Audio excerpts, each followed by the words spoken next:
What is going on, guys? Welcome back to my channel. It is Heart DFS, and today we have another NBA slates breakdown for Draftkings. Today is the first round of the playoffs, so I'm excited. I'm pumped. They start really soon, in an hour. I didn't realize they started so fast, so I'm gonna have to make this video pretty quick, get this out there for you guys to kind of enjoy and break down. If you haven't followed me on Twitter, follow me on Twitter, Heart DFS. Put up my prize pick picks. We went 5-7 last night. I hope you guys had a fantastic night. If you do, make sure to tweet at me so we can retweet those, show some love for you guys. Unfortunately, the only ones that didn't hit were Kevin Huerter and DeAndre Hunter. They both got limited minutes-wise, and really don't understand why.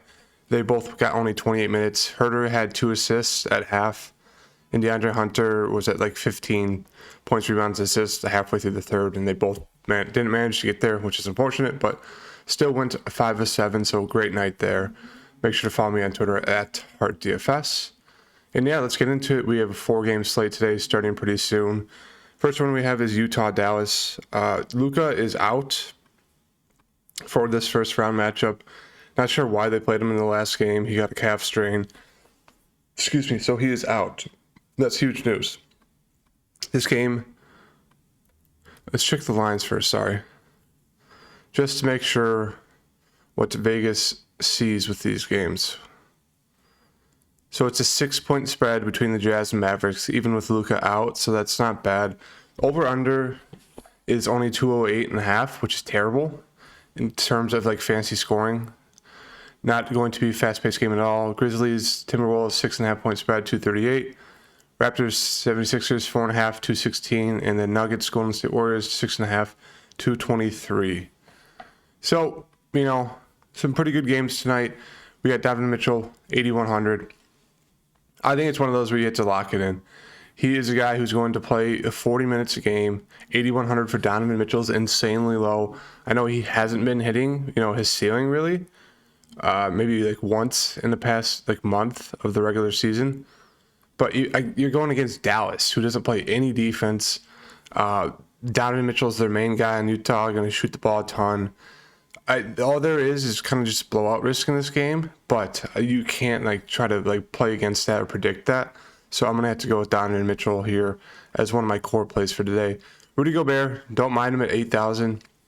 The big men on the Mav side are okay at most, so Rudy should be able to feast when it comes to rebounding. His points are a little suspect at times, but he's been averaging about 16 a game. So 8K, I don't think I'd get there, but it's just an okay, secondary tournament play right there. Mike Conley, 5,700. Doesn't do it for me. I mean, he's been playing better recently, but this team is just centered around Donovan Mitchell, and it kind of just seems like no one else is really fantasy relevant besides maybe Jordan Clarkson, who's more of a dart throw off the bench, 5,500. Don't mind him there. Bogdanovich, 5,400. One of those guys you can always take a tournament dart throw on. Price is good. Should see the minutes into the 30s, 35. Pretty good score. Sometimes he's just a little too score independent. Won't get you those rebounds or assists, but I don't mind him at 5,400. It's just my favorite play is Donovan Mitchell, and then you can always take a shot on a guy like Whiteside who can come off the bench and in 15 minutes put up 41 fantasy points. But I just think that's more of a reach. I think the only guy you want to play on this side is Donovan Mitchell, and then take that dart throw on a guy like Clarkson or Bogdanovich. Dallas side, we got Luka is out. Huge news. So Brunson, going to be really hard not to lock him in at 7,200. He's a guy that was stuffing the stat sheet when he was getting the start when Luka was out. I think it was this stretch. There's a few different stretches, but this stretch was, 31, 44, 34, 35. It was a 46. So he does have a pretty high ceiling, close to 50. And when he's going to be the main ball handler as well as Spencer Dinwiddie, I think you got to pick at least one of them, if not both of them, in the spot against Utah. They're going to be the whole team. It's going to be Brunson and Dinwiddie. And then you can definitely look to a guy like, you can definitely take a shot on a guy like Bertans. He should see maybe 15 minutes, close to 20. They're going to need some scoring off the bench, and I'm not sure who's going to do it. Maybe they stagger guys like Brunson and Dinwiddie, or they're probably playing both. But yeah, I really like both in the spot. I think I'm going to play both today. The prices are great. Matchup isn't the best, in a slow-paced game against Utah, but when you have Luka, who's such a high-usage guy, just, have to sit out the first game, all that falls to Brunson and Dinwiddie. They're going to be 1A and 1B. And I don't know if you really had to get to anyone else. I mean, you could take a shot in some of the other guys, but I don't think, in DFS purposes that you really need to, unless you want to take a shot on a guy like Bertans and hope he gets the mid-20s minutes. Yeah. I mean, I guess you could take a shot on a guy like Trey Burke. He should see maybe 15 minutes off the bench just to fill in some minutes for these guards, unless they plan on playing Brunson and Dinwiddie the whole game, which I could see them doing that. But yeah, really lock in the two guys on the Dallas side. Really love that as well. Towns 9-6. Don't mind if you get there. I played him against the Clippers, and he fouled out. So, good matchup against Steven Adams, but not for me at 9,600. Do like Anthony Edwards 7,600. I think today is a great day to be able to build that mid-range lineup, just because of so many guys are priced pretty cheap for some reason. But it allows you to take advantage of some spots. But yeah, I don't mind Anthony Edwards at all. Should see, close to 40 minutes in the game. D'Anthony Russell looks pretty decent. Had a great game last game. Had to take over because Cat was out. So maybe a little bit more relevant. Maybe his, ceiling's a little bit more in play because of that. But I don't mind if you get to one of these three guys at the top from Minnesota. You can always take a shot on a guy like Pat Bev. He's going to play at least 30 minutes a game. Especially two guard guys like Ja Morant, Desmond Bane. And he's a guy who can get there. As you can see, 11 rebounds, 3 assists, a block, a steal. Not going to get you a ton of points, but he is that glue guy who is going to do everything he can. So at 5,400, it's not bad. I always mention Malik Beasley as a guy you could take a shot on. Played 28 minutes. Only shot the ball 8 times, which you don't like to see. Got 12 points, but if he's hitting the shot, he's a guy who could definitely go off for, mid-30s fantasy points, if not more. Otherwise, it's just the main 3 guys at the top for me. Memphis side, really love Ja in this matchup against the Timberwolves. Really not sure who's going to stop him. Ja Morant's been unbelievable this season, so firmly in play at 9,800 for Ja. Same thing with Desmond Bane. Even with Ja back, Desmond Bane does well alongside Ja. So I don't mind if you get there. I mean, the price is a little high at 7,200. I'd rather just get to Ja, but don't mind him. Don't mind JJR as well. Dylan Brooks, more of a secondary play for me.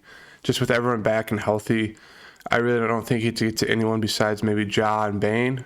3 gets at the top. And then you could take a shot on a guy like D'Anthony Melton, who maybe gets 20 minutes off the bench. But I just think it's the 3 guys at the top for me, and that's it for the Memphis side. Toronto versus Philly. We have Siakam at the top, 8,900. Really, really like him. As we saw one of their most recent games against Philly, that was with Fred VanVleet out, so Pascal did a little bit more of the ball handling alongside Scotty Barnes, but 75.5 fantasy points. He had a triple-double. Obviously, I don't think you can expect that again, but it looks to be a great matchup for Pascal. Really like Fred, 7,900. His price is up there, but he's a guy who's going to shoot the ball a ton, shoots a 3 a ton. Really like him in this spot as well against Philly. Scotty Barnes, not for me at 6,900. I think he's just priced a little bit too high and doesn't really have as much usage as he needs. Gary Trent, just a little too scoring dependent. I mean, as we can see, there's games where he'll go off for 30 fantasy points or 35. Get you 26 real life points, but only 35 fantasy points. 19 points, only 29, 17, 25. So I just don't think you get to do it at the spot at 5,900. But if you want to take a shot on him, I don't mind it. OG is back, 5,500. I don't mind getting OG. If he's not limited, he should be able to play 40 minutes. He's a pretty good defender. They're going to probably put him on Tobias Harris, maybe Tyrese Maxey, whoever's, got the hot hand. And he's a guy who can, kind of stuff the stat sheet. So I don't mind getting him at 5.5. I'd say he'd be my favorite play besides Pascal and VanVleet. Philly side, love Joe. 10-4 against the Raptors. He went off for 48.5 against the last game, 30 and 10. A little bit of a slow-paced game, but it's just one of those things. No one's going to be able to guard Joel Embiid, so really, really like him today. Love Harden at 9.2. I think it's way too cheap. I know he hasn't been playing, extremely well, but you're getting James Harden at 9,200. There's no way you can pass it up. I'm sorry, but there's no way. This man's averaging like 14 assists the past 6 games. He's not shooting the ball too well or shooting a ton, but 9,200 for James Harden, you can't pass that up. Maxine and Harris are just more secondary plays for me. That really does it for me on this side. It's pretty much just Joe and Harden. And then the last game of the day, we got Denver versus Golden State. Jokic looks like an unbelievable play at 10-6. Who else we got here? I think it's one of those things we get to lock Jokic in, Harden in, Donovan Mitchell, and then one of these guards from the Mavs.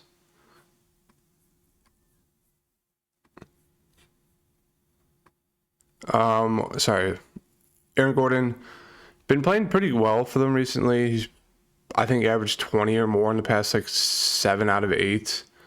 But I just think that's a little forced against Golden State. I mean, someone's going to have to step up to be the secondary scorer for the Nuggets. Always mentioned that I like Will Barton, but I don't really think you get to any of these guys. Maybe Bones Highland if you want some value off the bench, but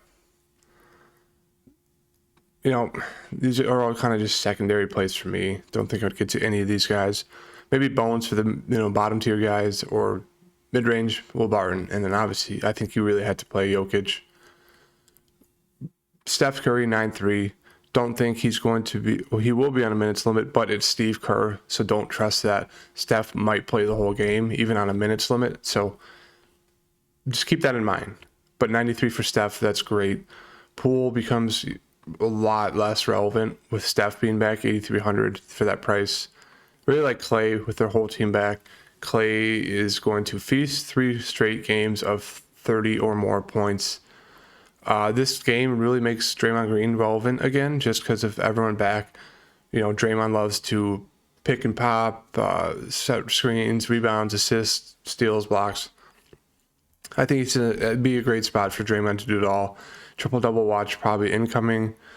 And that really does it for me. It's kind of just the main 3 guys on the Golden State side who I really, really like. Steph, Clay, and Draymond. So that does it for me today, guys. I know it's a pretty quick 12-minute video. Just wanted to kind of get my thoughts out there before the game started in an hour. So I really think you guys should definitely take at least one of the Dallas Mavs guards, if not both. Really think Donovan Mitchell is way too low for his price as well, so maybe put him in the core. And then I really think you need to try to fit, both these guys in there. Obviously, if you're doing both Dallas Mavs guys, you can't. So let's say we take one of them out. Then I really like this core. It's going to be a little tight to get other people in there, for the spots with only 3,700. But I think it is doable. If not, don't be afraid to take out Jokic and put a guy like Spicy P in there, stuff like that. So this is my core as of right now. Hope you guys catch today. I'm feeling a tournament takedown. I really am. So follow me on Twitter at HeartDFS. Like, subscribe, comment. Do appreciate all the support, and I'll see you guys in a little bit for an NBA Prize Picks video.